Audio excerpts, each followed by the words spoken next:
Hello everyone, and welcome to you wherever you are in the world. Thank you for joining us. Welcome to this COP26 Special Edition webinar for teachers from Sensations English.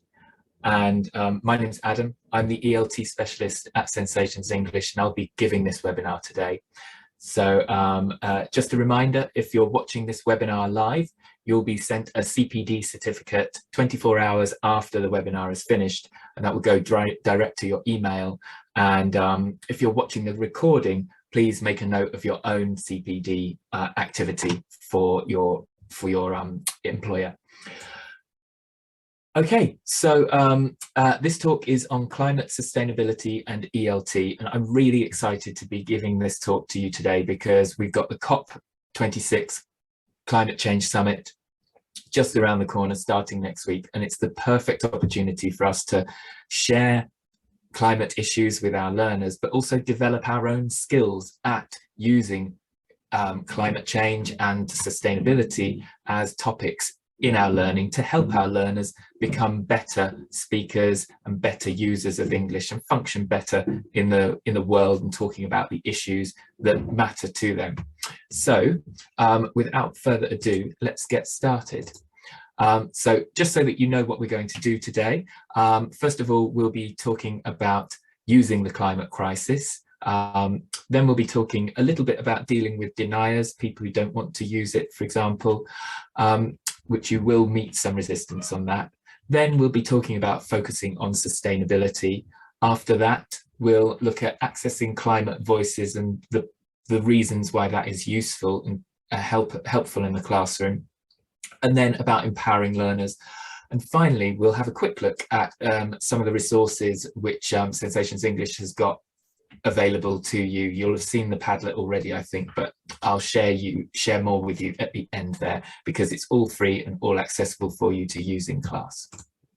So, just before we start, if you have any questions at any point, please use the Q&A box at the bottom of the screen. If you move your mouse down to the bottom of the screen, a Q&A box appears, and type your question in there, and then we'll be able to answer those questions at the end of the webinar. So first of all, using the climate crisis in ELT, we're going to talk about some reasons why it's useful, learning outcomes that we can set, critical thinking and literacies, and then some classroom approaches that should be hopefully familiar to you and easily adaptable.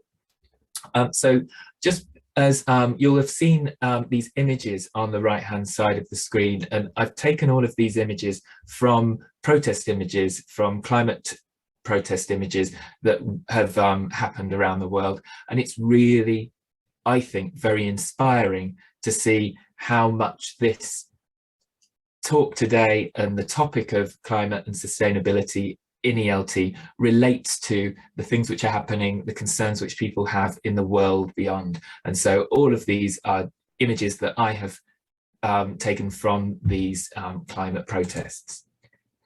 So why is the climate crisis useful then? Well, there's several reasons. First of all, if we go to the CEFR, we need to look at learners as social agents. Our aim in helping them to learn English isn't to learn a school subject, but to help them communicate and be active in the world. And this is reinforced in the companion volume to the CEFR, which was released in 2020. There's also the interconnection of different issues and events which occurs in climate topics. When you're dealing with information, events, situations about the climate, it's never just about warming temperatures or rising seas. It's about the impacts that has across different areas of life, whether it's gender and the rights of women, poverty and the preparedness of different countries with different levels of wealth, or animals and the biodiversity that we have. They're all interconnected, and so this intersectionality is really powerful and makes learning much more memorable. So we've also got the education for global change and sustainable living, which are really key areas which we have a responsibility, I believe, as educators to be helping our learners to get used to be able to incorporate into their everyday lives, as the climate crisis is part of a growing part of our everyday lives. Just going to check the chat a second to see if there's anything. No, everything's good. Okay, and then the next thing is the climate crisis really allows us to look through the lens of humans at climate change, the impacts on humans of climate change, and the way in which that affects other elements of our society. And so it becomes something which is widely relevant in the work we do, not just a single lesson on a particular environmental feature or issue, which we can learn some vocabulary for. There is so much more that we can do, which is helpful for our learners' overall development, not just in relation to the topic of climate. Then we've got the UN Sustainable Development Goals, which were implemented in 2016. And these are really showing how we can move towards a better world. You'll notice sustainable living in the top right and then sustainable development here. They're talking about the same thing, but there is a nuance, a little difference between the two, because everything being shown in the frame of development has this idea of ever increasing or ever improving in some way, and sustainable living is growing as a phrase to mean actually, well, when development stops, when this drive to do more and more stops, and we get to a point where that isn't the motivation, more is not the motivation behind society. So that's a shift which is happening in society at the moment. But you know, UN Sustainable Development Goals, these have been agreed by every nation on earth and put together by the United Nations. So these are very mainstream. It's nothing contentious. And then we've got global voices and personal responsibility. The climate crisis brings in global voices as a global topic, which is of global concern to everyone and affects everyone, and it raises the idea of personal responsibility and what that is, and brings that into our learning as well. So that's very motivating for our learners too. And as it says here, wake up, save nature, future, and your soul. So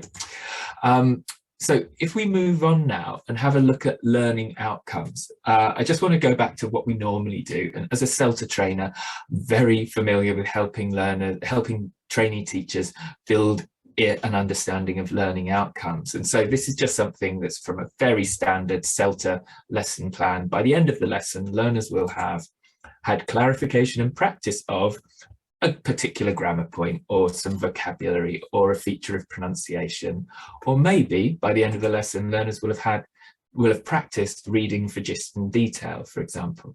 So these are learning outcomes, and when we're talking about any kind of lesson, we should be thinking about what learning outcomes we are wanting to achieve.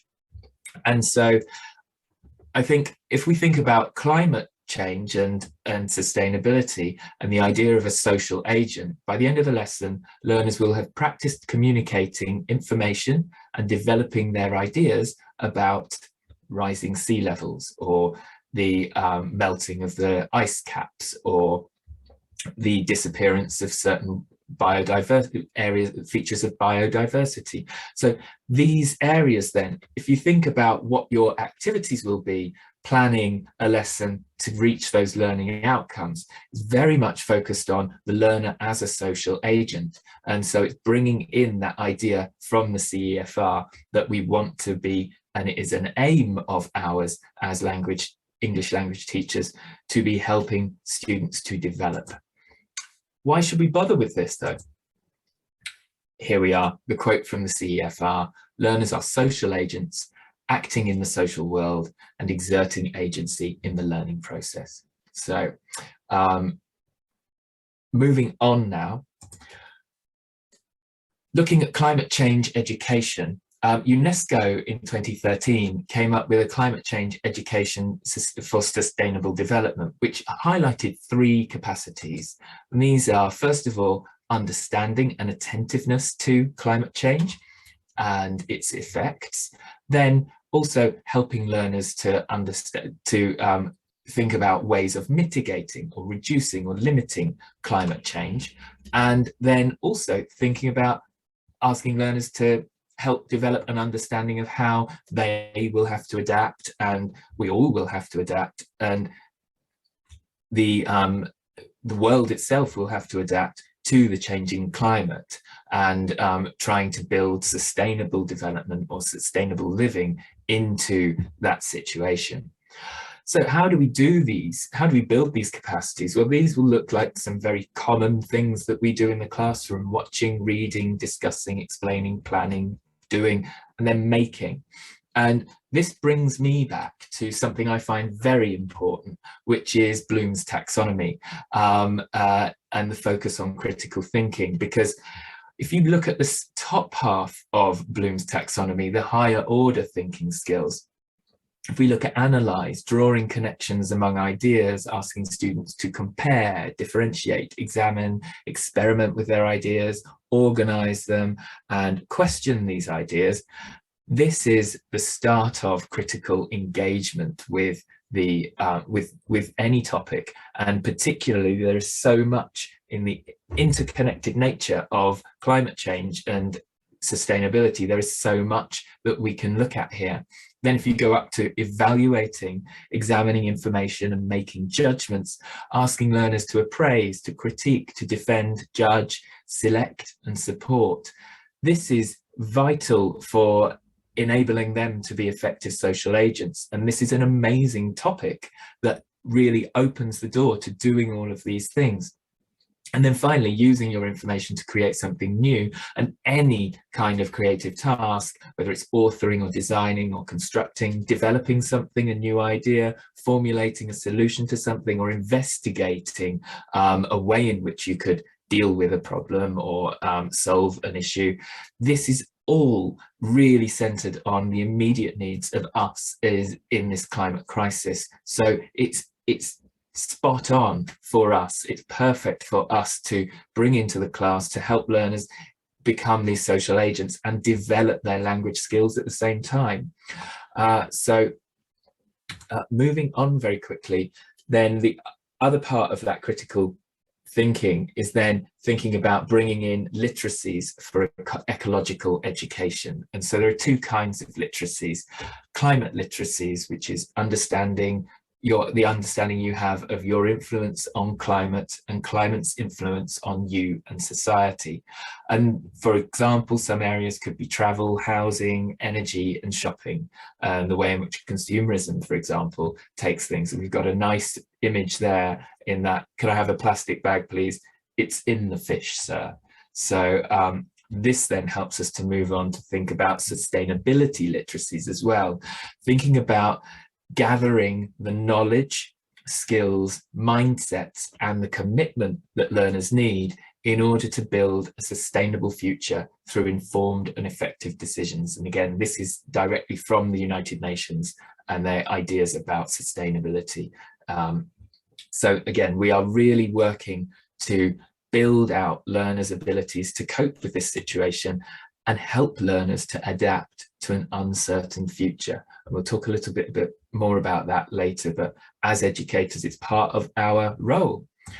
Now, in order to do this, there are lots of familiar teaching approaches that we can use. And in the resources that we've made, we've used lots of these in the lesson plans that we've got. So first of all, social action really means involving learners' voices. Some people interpret it to mean going out and doing things, but the CEFR is very careful to say that it's about using your voice to do things. So it doesn't have to be activism, although of course it could be. So cooperative learning, you know, asking learners to work together and to develop ideas together and to share their conceptual and verbal resources is really useful and effective as a method of teaching anyway, and it's suited perfectly to environment, climate change and sustainability. Using any task-supported language teaching or task-based language teaching. Remember, these are a bit different. Task-support is normally focusing on some element of language or skills, whereas task-based is really focusing on a project or an activity of some sort, working together, and it's integrated skills work to develop language, but you're not develop fluency, develop effectiveness and communication, but you're not specifically focusing on a piece of language usually. Then there's project work, of course, which could be task-based or it could be something else. Presentations, they could be written or spoken. Mediation tasks. This is another key thing from the companion volume to the CFR, the idea of asking students to take information from their own language about climate or sustainability issues and bringing that into English. And that also then relates to translingual practices, and also moving on from translingual, the idea of using whatever language resources you have to communicate, whatever language they are, and combining them, to transcultural practices as well, exploring and using whatever cultural resources you have from wherever to communicate things, because one of the important things about climate is that it's a cultural thing as well, and it has different cultural identities in different cultures. So the idea of transcultural and translingual practices is really embedded in climate change and sustainability, and it's something we're really being asked to focus on now. Then if you want to take a much more grammar or language focused, lexis focused approach, there's TATE, which is one of Jason Anderson's models, text analysis, task and exploration, used to focus on a point of grammar, some discrete teaching of language or lexis or pronunciation. You can find out more about that, all of these different things, by researching them on the internet. And I've put at the bottom case studies because I'm not quite sure about this. I think in certain situations, yes, but really case studies are usually focused, and I think business case studies or classroom case studies, you've got very limited inputs and it's quite framed, whereas in a sense we are living in the case study of climate change, and we have it cannot be reduced really in the same way. So maybe you could do a case study about solving a particular issue, a particular environmental issue. But I think in the broad terms of the environment, the climate crisis and sustainability, case studies might be a little bit too simplistic and keep out some of the really good stuff which we can use and do because of the climate, because of the usefulness of climate change and sustainability in our classes. So everything to do with reasons why it's a good idea, we're still going to meet with some deniers, some objectors, and it's important for us to first of all understand that resistance and then emphasize the validity of what we're doing. So first of all, when we meet resistance in the staff room or the classroom, we need to think about, is it to do with fear?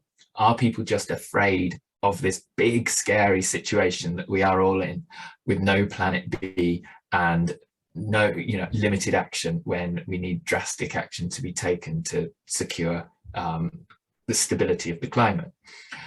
It could also be due to ignorance, because people are not aware of what is happening, they haven't been informed, and we can bring that knowledge to people through structured, careful planning of lessons which raise some of these issues. And remember that fear could also be linked to ignorance, because we don't know about it, we just want to shut the door on it. Of course, it could also be ignorance or fear stoked by social media and the kind of different fake news and negative experiences that people have on social media, and the echo chamber that can be. And it could also be because someone has fallen into the conspiracy chart, which I don't want to go into, but I just wanted to make you aware of. It's slowly being detached from reality, and a woman called Abby Richards, her contact details are at the bottom there. Check this out. It's the idea that we lose attachment to reality and we start seeing things as conspiracies and someone else is to blame, which is often a comforting way of dealing with a crisis, but it's not something that's going to be productive or result in any positive change, as we saw in the United States at the start of 2020. So 2021, sorry, it feels like a long year. So when we're emphasizing validity to people, they may come up with the idea of climate anxiety and the fact that they don't want to include climate in the classroom because it will make students anxious.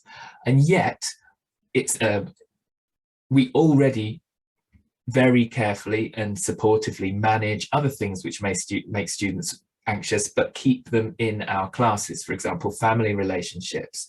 We do, it's always going to be someone in the class who's having a tough time in their family one way or another. Financial anxiety. People are, money is a difficult thing. And yet we talk about shopping, we talk about holidays, we talk about all these different things within the classroom. And we're careful to make sure that we make sure we kind of calm anyone's anxieties and keep things inclusive. Equally with social anxiety, when our students feel uncomfortable speaking or they have any issues with connecting with the class, we're always there to support and work with those students to help them and help them find ways through these issues for themselves.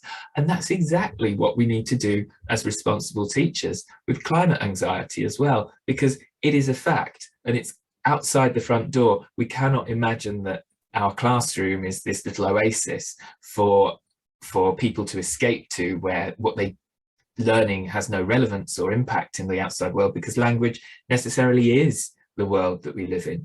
So so a couple of things to think about here. It's part of our everyday lives, just like all these other things. It affects all of us, just like all these other things. And are we really wanting to reject the solutions that we can find by working together and talking about things and doing education? Or do we want to involve ourselves in them and support each other? And as it says here, fight today for a better tomorrow.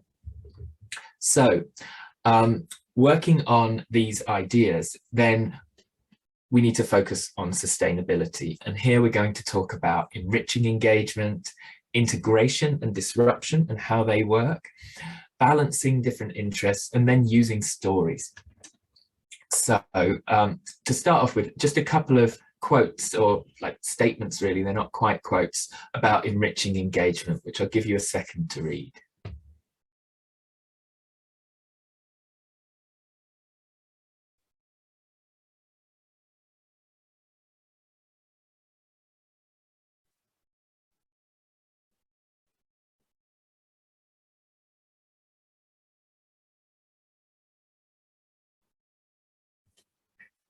So at this point, I'd just like to ask everyone to do a very quick poll. It's only one question, it's totally anonymous, and it's a question on climate change. So if you'd like to just answer the one question that there is, and I've put the answers in alphabetical order to avoid any attempt at answer bias. So it says a single multiple choice question.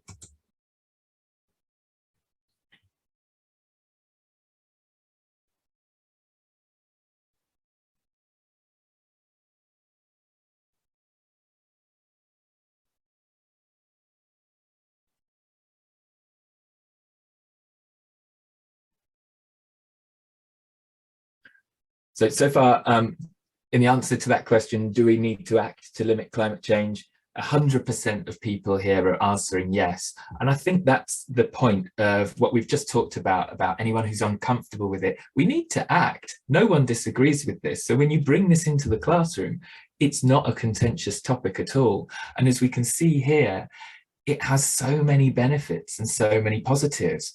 It develops ideas and research, and mobilizes cultural values to affect transformative change. Those cultural values are what we can find underneath the differences between each culture as our common core. Now, many years ago, I was quite worried about the idea of instrumental use of a lingua franca, using a language as a global language without culture attached to it somehow or other. And it really bothered me because we've seen from history the instrumental use of reason create terrible things. And you know, when you take values or ethics or morality out of people's actions, you generally get some negative outcomes. But this transcultural, translingual engagement with this global issue and exploring and then finding the cultural values that underpin our idea of climate or our idea of sustainability really help to forge this universal set of values that we can all agree on as humanity, and we all share. It's not even a case of agreeing on them, they're just there already, and that then leads to a transformative change. And if we can bring any of that to the surface in our classrooms, then that's amazingly empowering for our learners, because it gives them a confidence as well and a way to appeal to others. It also, as it says in the second point, creates informed decision makers. And, you know, that's one of the main goals of education in any sense, to create a sustainable idea of self and a sustainable society which can manage this ecological crisis that we are in. So those are a couple of really important points here. And I loved this poster because it is about youth, because they're the people in the classroom, whether we're talking about under 30 or whatever, or very young learners. Youth versus the apocalypse, because it's going to be the ability to bring this sustainability out, bring this ability to make informed decisions out, which is going to be what stops the climate deteriorating too far, and hopefully at some point brings it back. So thinking about integration and disruption, I borrowed this idea from stuff about integration on identity, but the climate also, and disruption as well, but the climate also plays into this role, although slightly differently. In terms of integration into our classrooms, it's a part of the substance of our lives. Bartosz says it's entangled and cultured, the idea of climate in much of what we do. And you can also see that in the way in which content is shifting in learners' dictionaries. For example, I read that the Young Learners Dictionary by Collins has obviously changes words, and lots of words about the environment are being removed, and lots of words about technology are replacing them. So you know, there is a question here about how our own culture and our way of engaging with climate and nature is changing as well. So it's not a fixed thing, it's very much a dynamic thing and very integrated into everything we learn. And the second point here, an integrating dynamism. Climate is an integrating dynamism. It draws together a variety of ideas on different topics or different areas. So that's where it's already integrated, it's already part of anything that we study pretty much. Then there's the disruption, in that it can make us feel uncomfortable. It can challenge our assumptions and our approaches. What we might think or consider as being good, useful, positive, then might, when we think about it through the lens of climate, might be seen to be wasteful or damaging socially or culturally.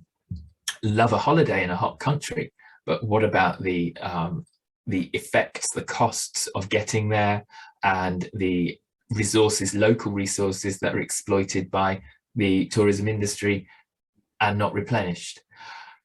Then there's the other point, for example, you know, plenty of others. And then there's the fact that climate is a presentation of uncomfortable realities and painful solutions. And these painful solutions can also be another reason why people are against talking about or studying the climate or doing anything about it. Then they don't disagree with the fact we're in a crisis, but they don't like the idea of the solutions that are presented. But if they're co-constructing, if they're involved in finding those solutions and realizing that they are the necessary, and through being part of it, the solutions they choose, then that's going to create a great more sense of empowerment as well. So it's all about balancing these different interests. I want to go on that holiday. but it's bad for the climate. It's negotiating these different interests and recognizing the choices which are available to us all as social agents, and making changes to our daily lives which we are happy with, balancing our self-interest and global interests where they do not align. For example, next year I'm looking forward to going to the IATEFL conference and it's in Belfast, and I've already planned that I'm going to take a train and a ferry to get there so that I don't have to burn a huge carbon allowance by flying. On the other hand, I'm someone who's immunosuppressed, and with COVID about, I'm not very comfortable with getting the dirty buses that we have in my town. And so I'm reluctant to get that. So sometimes I walk, but sometimes I drive. And fortunately, the car I have is very low on emissions. It doesn't use much petrol. So there's always changes to our daily lives, choices available, and doing what we can. We don't have to martyr ourselves, and our students shouldn't think that. These are complex issues with complex questions, and we need to help our students to explore those. So that's about balancing different interests.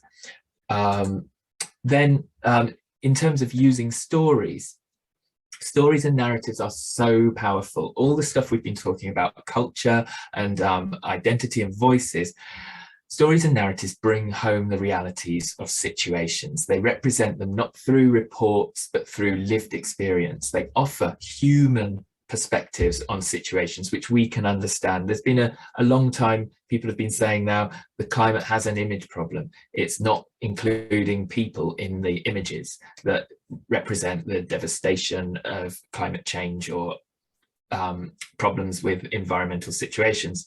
And when you put people into that, it suddenly becomes much more easy to relate to and to understand the impacts and the way in which it affects all of our lives. So offering a human perspective through stories and narratives does that. It also creates a dialogue between language, literature, and culture. As we've just talked about, the importance of exploring what climate means culturally, what sustainability looks like in my literature and my culture as compared to another literature and culture, and what fundamentals exist in both, and what can we learn from each other.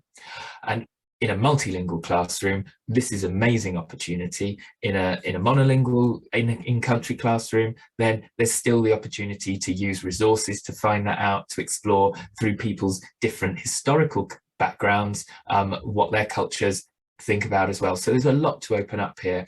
And again, of course, it encourages this reflection and empathy with others and their positions. And so it gives space also for a variety of different voices to come in. Whereas coursebooks often don't really include a variety of different climate voices, they might traditionally include more different information about the environment. So when we're thinking about climate voices, again, this is greatly positive to bring in diversity and inclusion, near-peer agency, which we'll talk a little bit about, but there's a whole area of study on that, and then just hope and encouragement.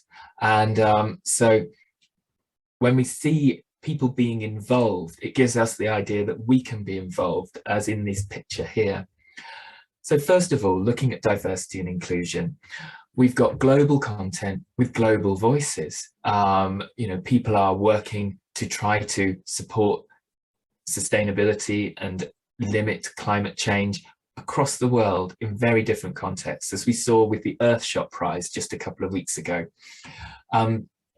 Human perspectives, diversity and inclusion, bringing in those human perspectives and those personal stories we just talked about, and the way in which they represent different viewpoints and different situations that have had specific issues that then have had to be solved or dealt with or kind of raised as problems. And that also links to individual action. The diversity of people then represents, well, what did these people do, and how did we then, what we can see in our classroom, what our learners can see, is the power of individual action. And so that's really useful in reducing that sense of climate anxiety, if it is there, which of course we have to be responsible as responsible educators for managing in the classroom. So then we look at it also shows the collective impact of our actions. Probably you can guarantee you'll be able to see a negative collective impact, but in these stories where solutions are brought out, where issues are resolved, you can see the collective impact positively. And that again inspires the idea that we are powerful social agents and we can affect our lives, and we can use whatever language resources we have to affect our lives and affect the world around us, which means that we are empowered. And so these voices become empowering. And I just want to show you a couple from the resources we use or we create. So the first one is a woman in Thailand who is dealing with sustainability issues in the city. So just watch this for a second.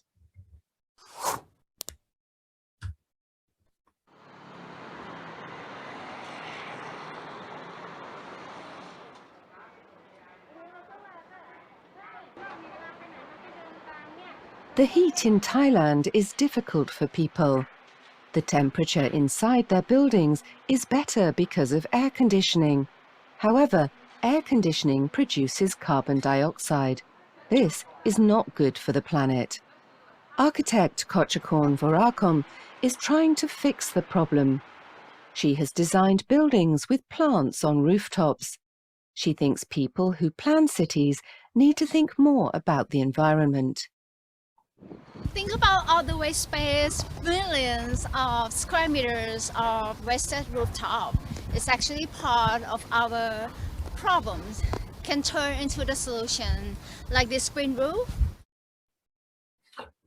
Okay, and that was, just so you know, that was the B1 level of scripted audio with then the ungraded ungraded global voice of that architect, showing something very empowering, but also just so you know, that video is also at 5 different levels from A2 through to C1, so that then each level the grading is changed, the accent, the vocabulary and the grammar is changed, but it means that even at the A2 level you can access the same ideas, you can start on the same critical thinking rather than saying, oh, this is something for intermediate and above. It's absolutely essential that our learners, who are active, capable thinkers and critical thinkers, are able to exercise their thoughts in another language about these important topics from a very low level. And you know, we all know that when you don't have the language for something, you use an example to support your thought or to explain your thought. And that's something that students, even at A2, are very capable of doing. And it also then helps learners to cope with using language in unfamiliar situations or around unfamiliar topics in general as well. So that's very powerful, I feel. And there's one more here, and this is a B2 level scripted audio, and this is about saving coral reefs through innovative action.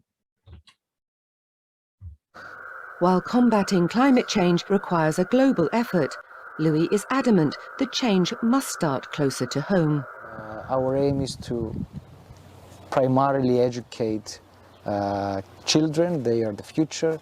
They are the ones who are going to become the future conservationists, the future government, the future users of this island and the coastal area. So that was just the end of that recording, that piece. Again, available for all the 5 levels that I mentioned before. So these 2 people, they are an example of using near-peer learning. So near-peer learning is when learners see themselves as having shared characteristics with others. So in both of these cases, these people were L2 users of English, and they're also proof of what's possible. So not just in terms of language, but also in terms of climate and action on climate, because these people have done great things. They're educating young people, they're creating solutions out of problems. And those were things that we could see were physically happening. So we've got confidence there that, oh, they can do that. Well, I feel that I can try and do that too. So that idea of anxiety reduces there as well. And this idea of the ideal L2 self, it can be formulated in a way which is through connection with these near peers. I want to get the things that those more capable or more advanced speakers and users of language have. Equally, I can see it very easily presenting pathways for people. I want to solve this problem. I'm feeling anxious about this problem.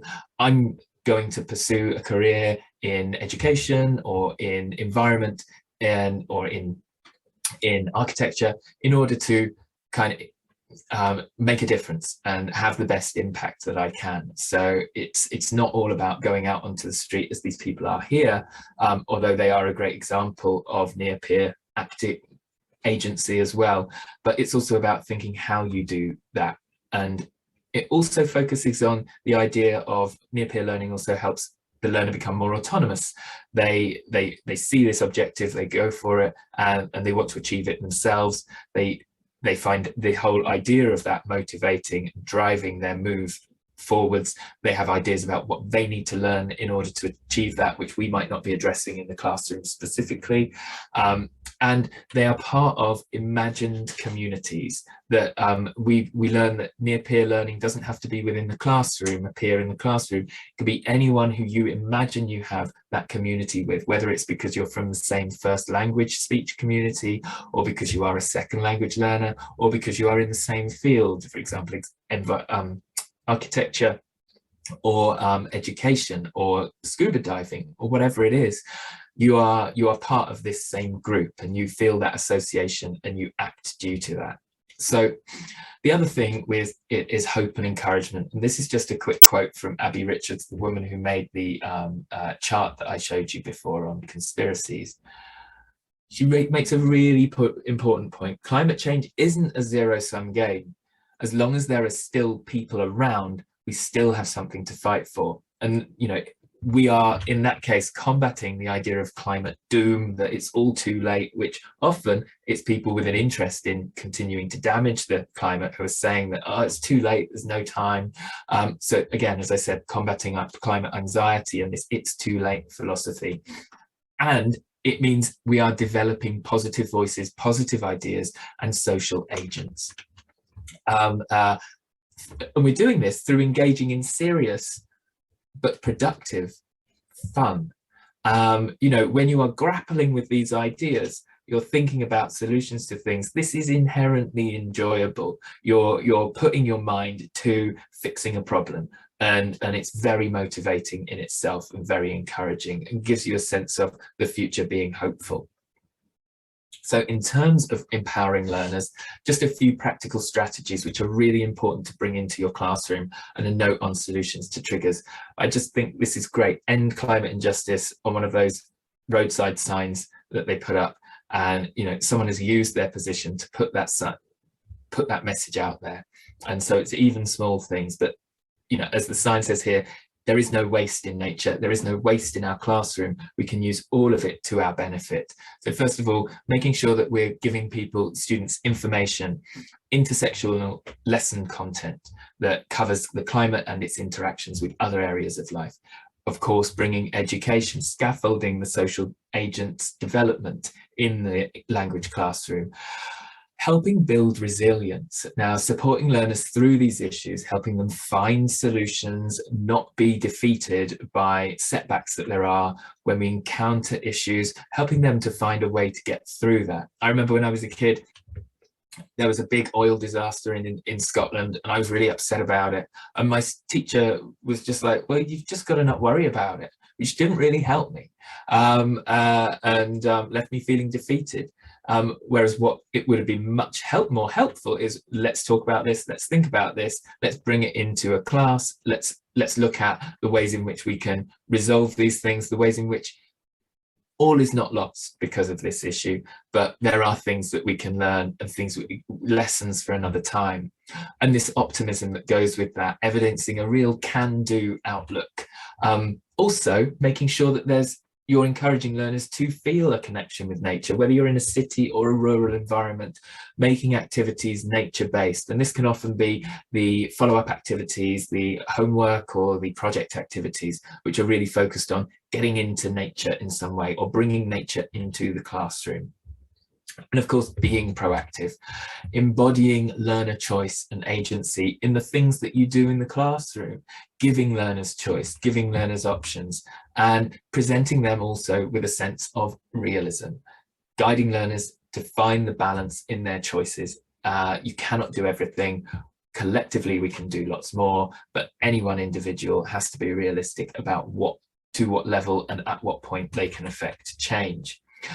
And then dealing with triggers, de-escalating these triggers. And I think the best way to do that is emphasizing long-term thinking. As Abby said in that quote before, it's not a zero-sum game. As long as humans are here on the planet, there's something we can do about it. And this involves, what are your life choices?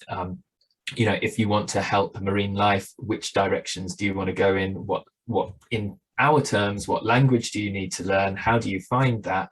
And then how do you engage with those people to achieve those objectives, and setting those objectives for yourself so that you feel in control as a learner, as any of us should. Just a very quick look at resources for using these to action all of this, with some useful ready-made resources for your classes. So we've got a lot of COP26 resources. We're making new ones. They're coming out every Monday, Wednesday and Friday, but also we've gone through the last 2 years of making resources. Our very first piece was an article about Greta Thunberg going to the United States for the climate, to speak to the United Nations.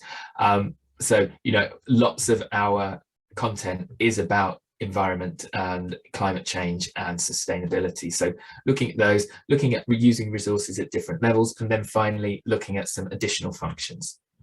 So you in your email received a link to the COP26 lesson resources Padlet, which is just so you can see what it looks like here. Each day of COP is in one column, and the theme underneath the date is the theme for the COP conference on that day. So the first 2 days are the Leaders Summit, the next day is finance, Thursday is energy, and the Friday is public action and public responsibility, which we've just been talking about in many ways, and then the second week as well.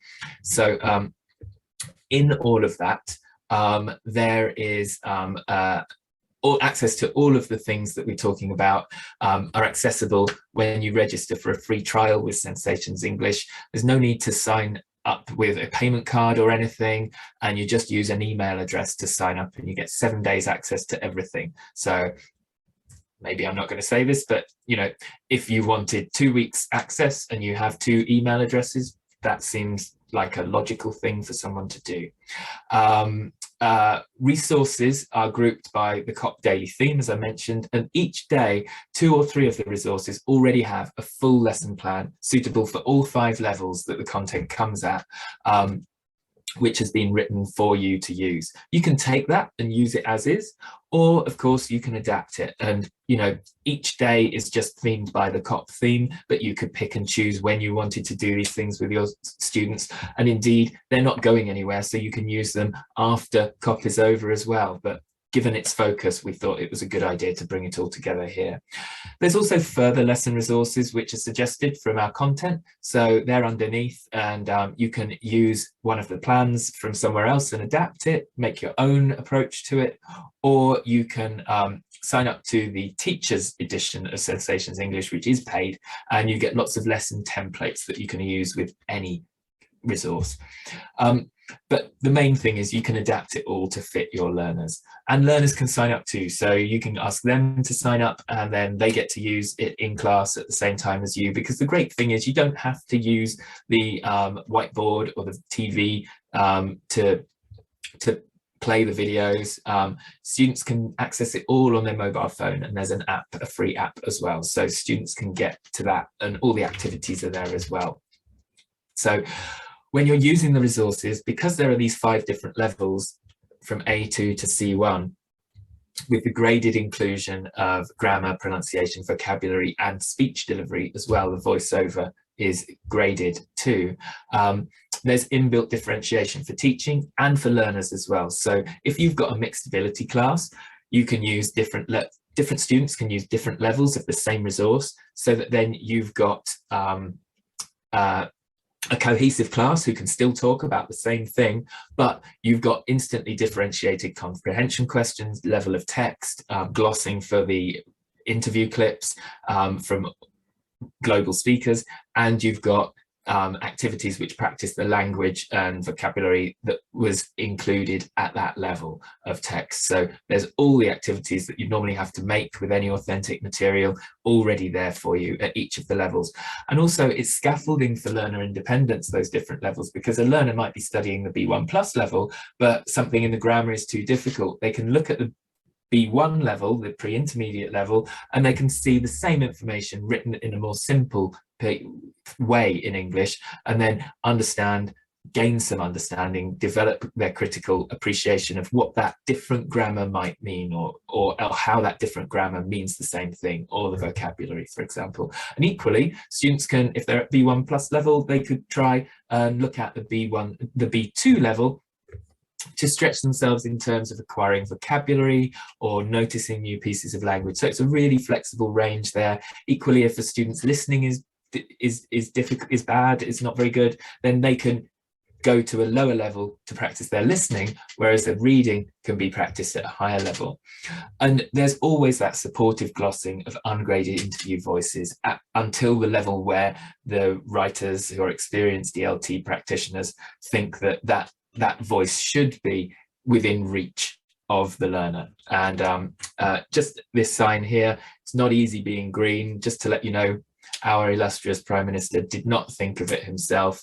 It's the extent to which he probably reads anything on climate. But oh yes, it is easy being green when you've got a lot of useful resources ready-made, brought into the class to bring into the classroom, which are at all the productive levels of English, except for A1, which we're going to work on later, where you can actually bring those discussions in and you can deal with these issues in an interconnected way. So just one couple of things about additional features. So as well as the 5 levels, the multimedia videos and articles, there are these ready-made learning activities. It's really accessible, and you get 3 new 5-level resources every week. If you want to pay for the Teachers Edition, which is at a 50% discount during COP and is not very expensive anyway, you get logins for all your students. So your students have unlimited access to everything. They don't need to do their own free trial or anything. You get lesson plans and teacher guides to help you use everything. And as you can see here on the screen, you get this digital teacher gradebook, which means you can set tasks for everyone and you can get back the data on that, and you can monitor those tasks live if you're in a remote teaching environment because of COVID at the moment, or a socially distanced one. You can see it all on your phone or computer screen, and you can see the learner's progress over time with different charts and things. So all of that is part of the additional features. So just to bring us back to what we're doing here, and thinking about the conclusions from this session, remember the CFR. Learners as social agents. We've got a responsibility as educators to see language learning through that lens, and climate change and sustainability offer a really perfect way for us to build those social agents ability, those learners, those language abilities for learners to be social agents in English. Explore the climate goals and the sustainable development goals, and use those as a touchstone to help you explore with learners what we need to do to reduce the impact on the climate. What are our targets? What does 1.5 degrees mean? What are the routes to that? How do we integrate sustainable living with our actions as people living in the world, doing what we have to do to live our lives, have our families, and progress our careers? And use empowering teaching approaches, the ones that we've just talked about earlier on, to bring these elements of interconnected, cultural and social elements of climate and sustainability into the work that students are doing in the classroom, so that it's really learning and helping them to give them that voice, and use global voices to create that near peer confidence and that idea of very much a strength to the way in which students can take themselves forwards, and that strength teaching resilience, so that learners feel empowered, they feel they have problems to solve but they're not beyond them. And all of this is using English, helping them to develop a global ability in a global language. Thank you. This is it for me. Here's a few references. Have you got any questions? And just to say, there's this 50% off during COP. You can find out all the information there. So I'm just going to go and look at the Q&A. There are no questions in the Q&A. So has anyone got any questions? Very happy to answer anything. Yasmina, I can see you're participating in Climate Action Project. That sounds great. Larissa, well done. That sounds great as well. This is really exciting. I hope you can find some resources which will help you bring some of those ideas or actions to your learners. Sylvia, I can see you said these are useful, not many interesting materials at low levels. Absolutely. And it's not beyond low levels. I really love specializing in beginners and elementary learners, and there's so much that they are trying to say. If we give them the capacity to say it, if we show them how to manipulate the limited language they've got to make their points, can be amazingly involved. We're going to do a webinar next month. We haven't quite set it up yet, but about intercultural issues, festivals. Christmas is coming up, Hanukkah's coming up, different Diwali's just been. So it's going to be about looking at the ways in which we are able to express our ideas about different cultures and find out information, interesting things about them. So yeah, they need to talk about, students are adults, so they need to talk about adult issues. Of course they do, absolutely, 100% agree with you. Thank you very much for all your nice comments. Does anyone have any questions?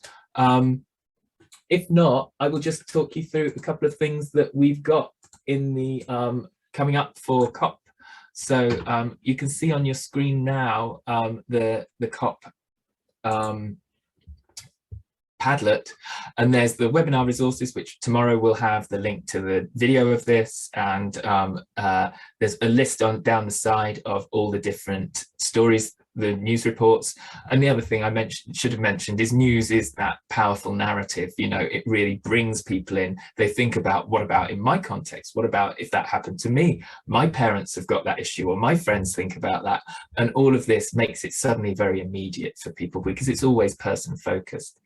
So the things I mentioned about free 7-day access and the Teachers Edition 50% off, and then there's some useful slides here for if you're using the Teachers Edition, just to help you and your students, help you integrate, get your students using it. It's like a kind of induction kind of thing, how to use the Sensations English students site.